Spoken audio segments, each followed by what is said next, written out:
What do you think is the future of culinary education in our industry? Where do you think that's going to go?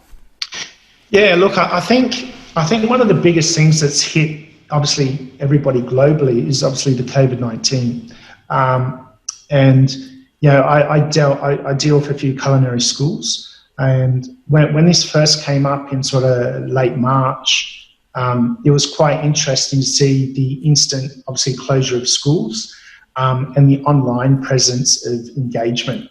And I was speaking to a CEO of the Culinary School here, Brad, and they had to quickly flip, obviously, their school lessons into an online program. So for them to initiate that so quickly, it was quite impressive.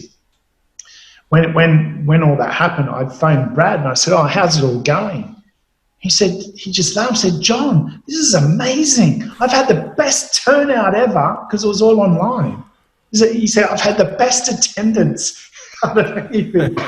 And I just think, moving forward, we look at all the real estate and investment we have in buildings and classrooms, and now, through Zoom, through online learnings, it's quite amazing, I think, because we're being forced to do something, what that may look like in the future. People are studying a lot more online, like it's in the comfort of your own home. So I seriously think, once the world sort of gets back to some sense of normality, I think learnings and business in general will change quite dramatically in time to come.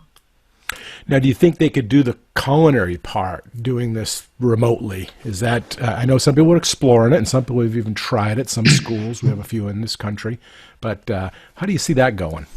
Yeah, look, I think the practical side of it is challenging.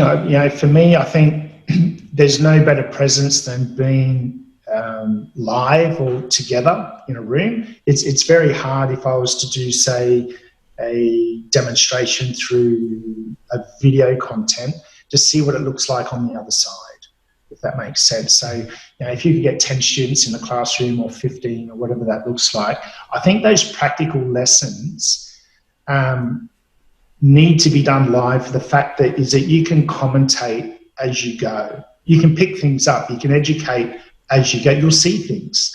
And it's like being in a kitchen where you're conducting a service. It's very easy when you're standing on the outside looking in, you can work out very quickly the dynamics of what's going on.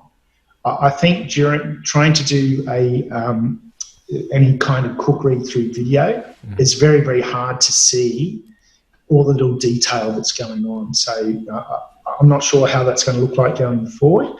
But for me personally, I'd probably like to be, or have all those students with me, so I could probably see everything that's going on. I just don't know if video content will capture that. Yeah, I think that's the hard part, and I know a lot of them are trying to do it now with less students, and the personal protective equipment and this plexiglass, and trying to make it work. But there is value to having that, face to face, right? Yeah, there. Yeah, definitely. one-on-one.